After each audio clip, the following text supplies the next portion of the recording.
And hello, everyone. Thanks for joining us on the special edition of CBN News Midday. I'm George Thomas. Today, we're going to explore the situation in Libya. Our panel of experts will weigh in and answer the big questions. Should the United States have gotten involved in the first place? Will Gaddafi now resort to terrorism? And how long will this take? Are we looking at an extended military presence? Our experts are standing by and will answer those questions in a moment. But first, the latest on the ground. A U.S. plane crashed today over Libya while trying to enforce the no-fly zone. The U.S. officials say the 2 crew members ejected and both are now safe. The bombing mission over Libya has been a success, but it's not clear whether Libyan rebels can take advantage of the help. Heather Sells has the latest from the CBN newsroom. The international coalition is shifting the focus of the no-fly zone. It's moving from the eastern part of the country west to the Gaddafi-controlled capital of Tripoli. But the U.S. insists that Gaddafi himself is not a target. I don't know much about the location of the Libyan leader, nor have we expended any military effort in that regard. The efforts so far have focused on destroying Libyan air defenses and stopping Gaddafi's ground forces from advancing towards the rebel stronghold of Benghazi. We have not observed Libyan military aircraft operating since the beginning of coalition military operations. Just how long the coalition will hang together is in question. The United Arab Emirates were going to send fighter jets, but not anymore. Norway has also now decided not to participate. And Italy had said it would open its bases to coalition countries, but it first wants to make sure NATO is put in charge of the mission, something France opposes. President Obama, on a trip to Chile, says the coalition is committed to preventing atrocities in Libya. Democracy can't be imposed from the outside. It must spring from within. Libyan rebels have been clearly energized by the coalition strikes, but major concerns remain about their identity and what kind of Libya they want. There is cause for concern, I think. We don't know who we are dealing with yet, quite simply, and it's really only time will tell. The U.S. is hoping to decrease its role in the coalition and says other countries will soon be joining. Heather Sells, CBN News. Thanks, Heather. Our panel of experts are here to explore this in depth. Here in studio, we have senior political editor John Wagi. Middle East Bureau Chief Chris Mitchell is in Jerusalem, joining us via Skype. And in our Washington, D.C. office, White House correspondent Jennifer Wishon at the White House. And in our CBN News studios in D.C., CBN News terrorism analyst Eric Stakelbeck. Well, let me begin with Jennifer at the White House. Jennifer, let me read you a quote that then candidate Obama in December 20th, 2007. This is what he said. The president does not have power under the Constitution to unilaterally authorize a military attack in a situation that does not involve stopping an actual or imminent threat to the nation. That was President Obama, candidate Obama, back in 2007. Do you get a sense from the White House as the president returns from his trip to South America that he is going to face this criticism that he did not approach Congress to get permission to attack Libya? George, it certainly is inconsistent, as you just pointed out, from what the president has said in the past. He is saying that the U.S. is supporting a UN resolution, that we're joining a coalition, that the U.S. went in first because we had the capability to go in quickly, but that the U.S. is not going to maintain its involvement, that this is phase 1, and that in phase 2, the U.S. is going to take a diminished role. And, you know, a lot of members of Congress are really calling him out on this, saying that it should have been debated in Congress. And under the Constitution, it is Congress that has the right to declare war. And on that very point, to you, Eric Stakelbeck, in our D.C. bureau, the president has talked about releasing the involvement and the leadership in these attacks over in the next few days. This is not going to be a matter of weeks. Is this a good idea, as NATO even now is beginning to wrangle between themselves as to who should take preeminence, who should take the lead in the operations going forward? Well, George, number one, the U.S. does not follow. We lead. Regardless of whether we should have gotten involved in this operation in the first place, when America gets involved in a military operation, we lead. That's just the way it is. Now, if we end up keeping Gaddafi in power, horrible move, George. First of all, for our credibility around the world. How can you keep Gaddafi in power? Will we have a situation like Iraq in 1991 where we invaded Iraq, left Saddam Hussein in power, enforced a no-fly zone for years at great expense, and had to go back into Iraq eventually to take out Saddam Hussein? That's a nightmare scenario if that happens in Libya. And what's to say, George, that Gaddafi, who has a history of terrorism, he's been quiet for the past 25 years ago or so, but this is a guy with American blood on his hands. What's to say that he doesn't try to lash out, take revenge, and engage in terrorism once again? Chris Mitchell, let me go to you in Jerusalem, manning our Jerusalem bureau there. There are calls now from Russia to Bolivia, as well as other countries, calling for the Nobel Committee to, in essence, strip President Obama of his Peace Prize. How is the actions that have been taken by the United States, Great Britain, France in Libya playing on the streets of Jerusalem? How is the government of Bibi Netanyahu seeing this? Give us that sense from Israel. Well, right now, George, they're being very quiet. The only one who's actually spoken out on this is Israeli Prime Minister Benjamin Netanyahu. He chose his words very carefully. He actually supported the president's actions, but I think this is something Israel wants to maintain some distance from. There's a great concern, I think, here in Israel that when this is all over, after the coalition forces have gone into a Muslim country and killed Muslim civilians, even though accidentally, that when that is over, they're going to come to Israel and they're going to pressure Israel to make peace with the Palestinians. A person who is very familiar with the situation in the Middle East is my colleague here in the CBN News newsroom, John Wagi. John, you have seen the events playing out in Libya. What is next? Do you think the president should declare definitively that we are out to get Muammar Gaddafi, even though there is an presidential executive, and I think it's called Executive 1233, in essence, that says no official in the American government is allowed to take out or assassinate another leader. Do you think the president should, in essence, make it very clear what our end game here is? Well, he already has made it clear, George. He and military leaders have said our goal is not to take out Gaddafi. But you're left with the question of why is this military operation going forward? Like Eric said, is it to leave him in power? Is it to give him an opportunity, having been boxed in a corner internationally, to strike out with terrorism, with mustard gas, some of the weapons of mass destruction that he does still have? He's facing an international tribunal for crimes, basically. Now, is there going to be a backroom deal where, the international community says, hey, Muammar, we'll back off on that if you just kind of let up here and we'll let you stay in power?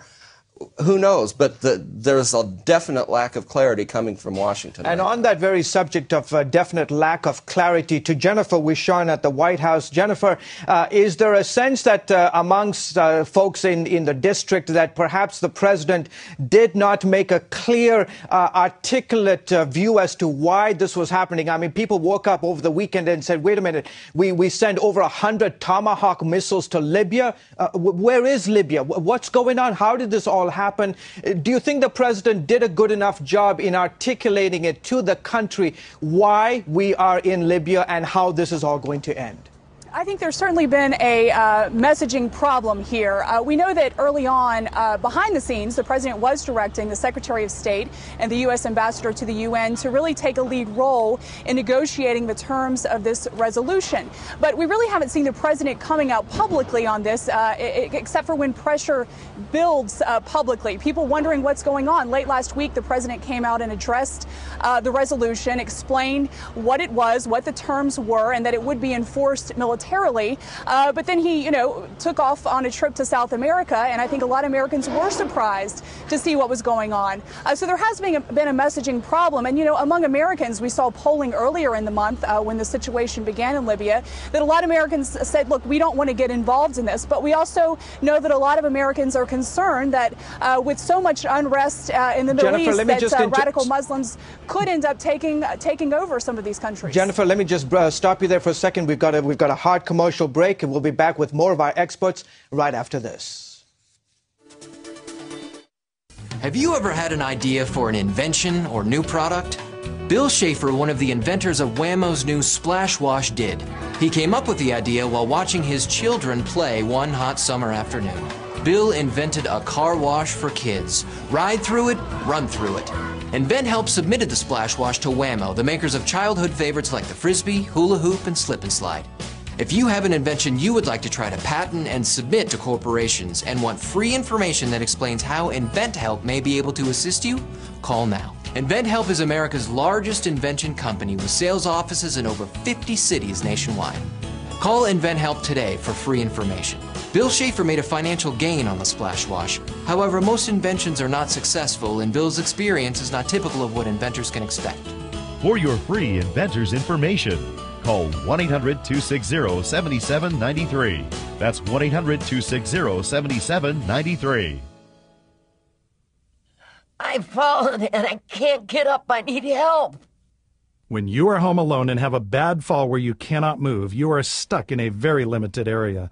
If you cannot reach a phone, you may lay helpless on the floor for hours or days, which can result in permanent incapacitation or death. This waterproof pendant is my magic wand.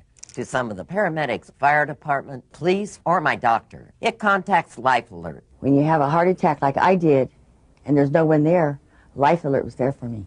I couldn't handle the alternative of going to a nursing home. Thanks to Life Alert, you can live alone without ever being alone. And that's why I wear one. New Life Alert Classic for seniors or Life Alert 50+. Please call 1-800-586-0025 for a free brochure about Life Alert. That's 1-800-586-0025. Call us toll-free now at 1-800-586-0025. That number again, 1-800-586-0025. Now, I also have stated that it is U.S. policy that Gaddafi needs to go. And we've got a wide range of tools in addition to our military efforts to support that policy. But when it comes to our military action, we are doing so in support of UN Security Resolution 1973 that specifically talks about humanitarian efforts, and we are going to make sure that we stick to that mandate. And that was President Obama speaking yesterday in Chile. To you, Eric Stakelbeck in our D.C. bureau, the president very clearly said yesterday this is about, in the end, protecting human lives. This is about averting a humanitarian disaster. But there are humanitarian disasters taking place in so many other places in the world. There are people getting killed in Yemen, protesters in Bahrain, in Syria. Why have we not taken the similar approach that we've taken in Libya if we're to continue this line of thinking in these other countries? Well, look, I think the honest answer, George, is that in Bahrain, we have serious interest there. For example, if that regime in Bahrain topples, Iran will move right in and exercise influence in that country. We don't see the likes of Iran necessarily exercising influence in Libya. Libya also has some pretty strong oil reserves that the West relies on, George, if we're laying all the cards on the table here, and I think that's definitely a factor. One thing that bothers me about this operation, George, is we still have not identified the opposition. Who are the rebels in Libya? Who is this opposition? Here's a statistic for you, George. In Iraq, over the past few years, the foreign fighters flooding into that country, 1 out of every 5 foreign fighters, al-Qaeda fighters in Iraq killing American troops, comes from Libya. Not only from Libya, but the eastern half of Libya, where the opposition is based. Are there jihadist elements behind this opposition? We don't know. I don't think the Obama administration knows, and that's a very dangerous scenario. And that's a very, very critical, important point to make, and I know John wants to chime in here, because that is the big question at the end of the day. Who are these rebels? And if Eric says if he's accurate in his reporting that the same folks who we fought on the streets of Baghdad, Nasiriyah, Karbala, from the eastern part of Libya, that's a big question, isn't it? It is. And to follow up on what Eric was saying, this is a quote from Ahmed al-Aroufi, a rebel fighter in Libya, and he told Reuters the reason that they want the support of the U.S. and France right now is that Gaddafi has tanks and trucks with missiles. But, he said, we don't depend on anyone but Allah, not France or America. We started this revolution without them through the sweat of our own brow, and that is how we will finish it. He said, we need the no-fly zone for them to strike the heavy armor, but if they bring land forces, we will leave Gaddafi alone, and they will be our new target. That doesn't sound like a firm, fast friend of America over the next, coming years or decade if people like that were to get in power after Gaddafi. Chris, I want to go to you in Jerusalem. One country that the nation of Israel is keeping a very, very close eye on is Iran. We want to talk about that in the next segments coming up on the broadcast. But clearly, the U.S. administration knows that Iran's influence today in the Persian Gulf is growing. What are the implications of that rising power of this Shia country in the Middle East? Well, I talked to one expert earlier today, George, and he sees many of the Arab nations and regimes weakening. He sees Iran strengthening. The implications for Israel are dire. We just saw earlier, last week, when we saw the ship Victoria commandeered by the Israeli Navy when it had 50 tons of weapons. But in addition to the weapons, it had a game changer, the C-704 shore-to-ship missile, which could effectively end Israel's naval blockade on Gaza. Because it would threaten any Israeli naval ship out there.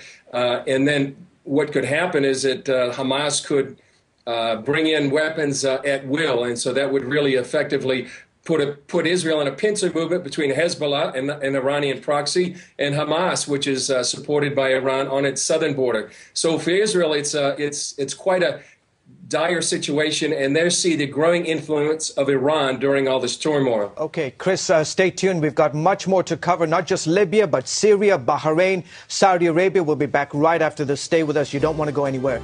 Panel of experts right after this. Starting a garden doesn't have to be backbreaking. Not when you have the Mantis Tiller Cultivator. It does all the hard work for you. The Mantis Tiller weighs about 20 pounds. It's easy for anyone to handle. 3 convenient power options spin the patented tines deep into the soil.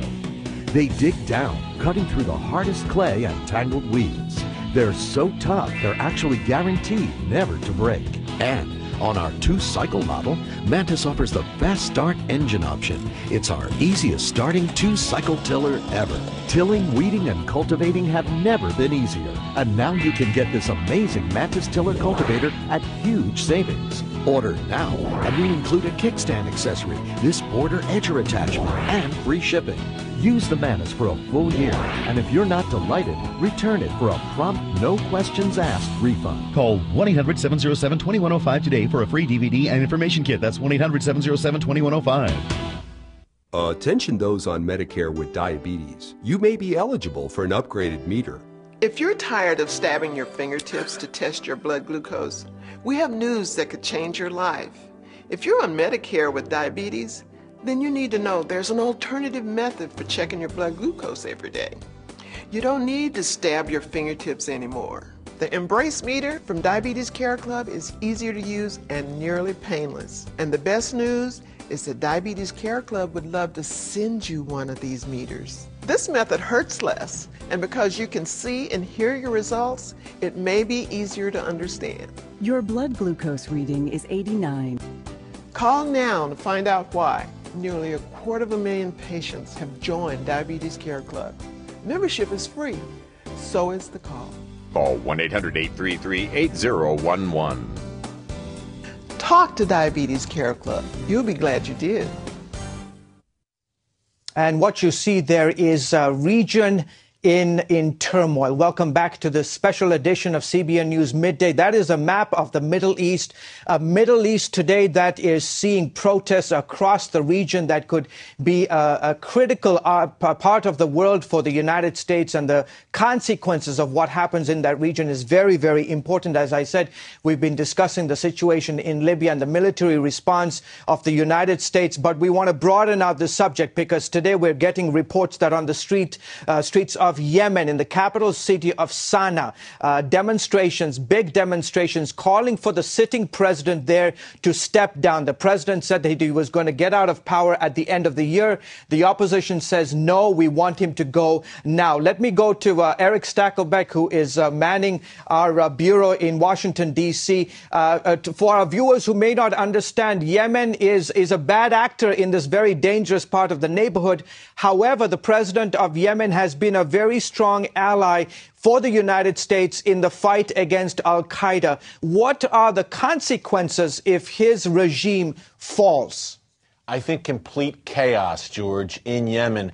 This is a place that really is already a very lawless tribal area. Outside of the capital city of Sana'a, the central government doesn't have much control in that country.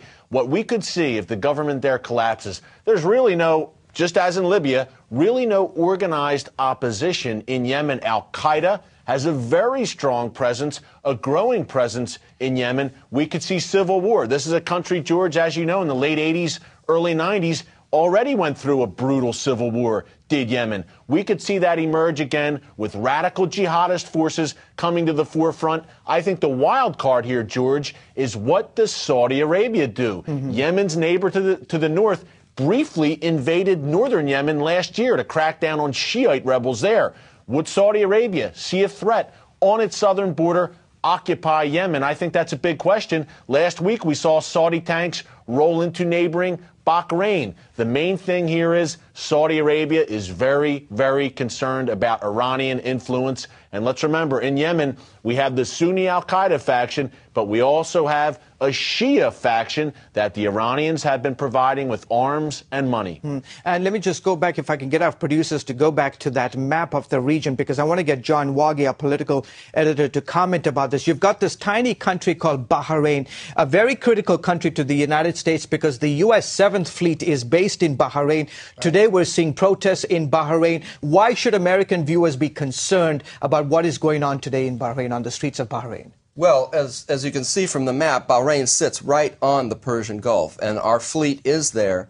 And if Bahrain were to be subverted by Iranian undercover activities and overt activities, the fleet could be having a difficult situation there. And also oil. We're talking about oil prices shooting through the roof. If we think they're bad now, just wait if there's an incident on the Persian Gulf, oil prices will skyrocket. And Iran may be behind that as well. Chris Mitchell, to you, sir, in Jerusalem, when you look at this map of the Middle East, in essence, all these protests around the region, Israel obviously is keeping a very close eye on this. Do you feel like the Israeli government is being very, very coy, very quiet, just to see how these eruptions, protests play out in the weeks and months ahead? Very much so, George. I think they're being very quiet and they're just monitoring everything that's going on in the region. I could say that there's one concern I have, and it has directly to do with what's happened in Libya. That a UN resolution that went into Libya with this no-fly zone. And there was one phrase that used, I think, that would probably get the ear of Israeli leaders, that Libya and Gaddafi had lost the legitimacy to govern. And I think that's something they're concerned that one day that kind of phrase and that kind of thinking could be turned toward Israel itself. You know, here I'm in Jerusalem, and a lot of people want to make sure that Jerusalem is divided. Now, the European Union, the other nations, the Arab nations, might one day try to convince the United Nations to turn that focus on Israel and force them to do what they're asking them to do. Okay, very, very important point, folks. Stay with us. We've got much more to cover on this special edition of CBN News Midday. We'll be back with our panel of experts right after this.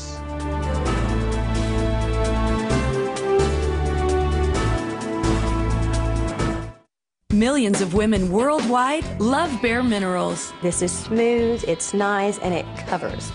I like that. Only Bare Minerals looks like beautiful bare skin, while it covers whatever you want it to. And now you can get our latest kit with our totally new, totally spill-proof Click Lock Go Foundation. For over 75% off retail, our new kit comes with Bare Minerals Foundation in the shade that's just right for you. Warmth for a healthy glow. Mineral Veil, the ultimate finishing touch. and Bare Minerals Flawless Application Brush. Call now and get 3 full-size gifts worth $57.95 free. Purchased separately, you'd spend over $120. Our original Get Started kit was a great deal at 2 payments of $29.99. But now you can get all this for just 1 payment of $29.99. Save over $90 and get a 30-day money-back guarantee. Call 1-800-376-4174. Ask how you can receive this handy compact. Call 1-800-376-4174 now. If you have diabetes and you're on Medicare, call now for a new pain-free meter. These new meters are more accurate, they're easier to use, and the best news is you don't have to prick your fingers anymore.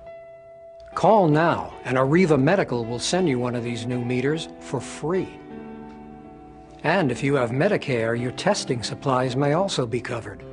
Arriva makes it simple. They bill Medicare directly. There are no upfront costs. And they deliver your supplies right to your door for free. With these new meters, there's no coding, you don't have to prick your fingers, and some of these meters even talk. Your blood glucose reading is 122. And if you call 1-800-284-9762, we will send you a free Betty Crocker Diabetes Cookbook filled with delicious recipes. Call Arriva today. You'd be glad you did. And welcome back to our CBN News Midday. We have about 2 minutes left in our broadcast. I want to give our panelists a last word to get a sense of what's going on. Eric, to you first, sir. What are you going to be watching in the next days, few weeks? What country should we be keeping an eye on? George, number one, Syria. Before I came on set, I spoke to a Syrian dissident who told me Friday will be a very big day for the protesters in Syria. We've seen the protests there growing. Look for a number of Syrians to come out of Friday prayers out of the mosques on Friday and further stir things up against the Syrian regime. For me, Syria is the next one to watch and a very, very pivotal country, especially for Israel. Chris Mitchell to Jerusalem. I can't believe we are in the middle of March, and we can't believe we're talking about the potential of a sea change in Syria, Bahrain, perhaps even Saudi Arabia. Sir, what are you going to keep your eye on in the days ahead? I would agree with Eric that Syria would be the one to watch right now. What's happening there is unprecedented. And also on Libya is, who are these rebels? There's a line that reminds me from Butch Cassidy and the Sundance Kid when the posse was after him. They kept saying, who are those guys? Well, I think that's what the U.S. and the UN and the international community needs to know. Who are those guys? I imagine we're covering Butch Cassidy on our show. John Wagi, to you, what are your concerns looking forward? Well, so far, barring Tunisia, every one of these revolutions has been bad for U.S. interests in the world. Clearly. Syria has the potential to be good for U.S. interests. It's going to remain to be seen, Friday prayers and beyond, whether Assad crushes the revolt and is allowed to crush the revolt by the international community. Because the international community has been fine with Mubarak going down and fine with Gaddafi going down. But now what about Assad? That's right. All very, very critical issues. And we've got a panel of experts who will be watching this all online. If you want to get more from our folks, you can go to Chris Mitchell, who's in Jerusalem. He's got a blog. Eric Stakelbeck, my man, covers terrorism. He's got one out of D.C. Everybody's into blogs these days. Well, folks, it's very, very critical that you keep an eye on what's going on. Well, that's our special edition of CBN News Midday. Remember, you can stay up to date with CBN News through our website, cbnnews.com. I hope you guys have enjoyed our broadcast. Join us again, same time next time. Good night.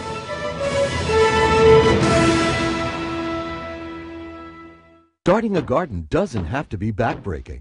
Not when you have the Mideast tiller cultivator. It does all the hard work for you. The Mideast tiller weighs about 20 pounds. It's easy for anyone to handle. 3 convenient power options spin the patented tines deep into the soil. They dig down, cutting through the hardest clay and tangled weeds.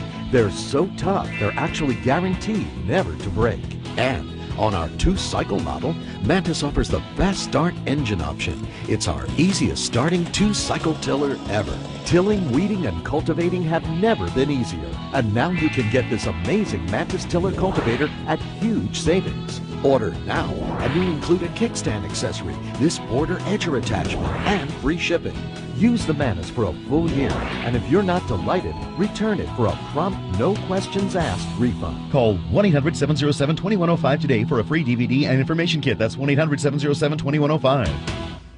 Introducing the all-new Gizmo's Bible Adventures from Superbook.tv. This delightful full-color 30-day devotional is filled with fun puzzles and activities you can do with your children, and it's absolutely free. Kids will love finding out how to grow as a Christian from Chris, Joy, and Gizmo, their Superbook friends. Parents, please visit Superbook.tv and click on the Gizmo's Bible Adventures link to download this booklet today. It can help build a wonderful life for your kids.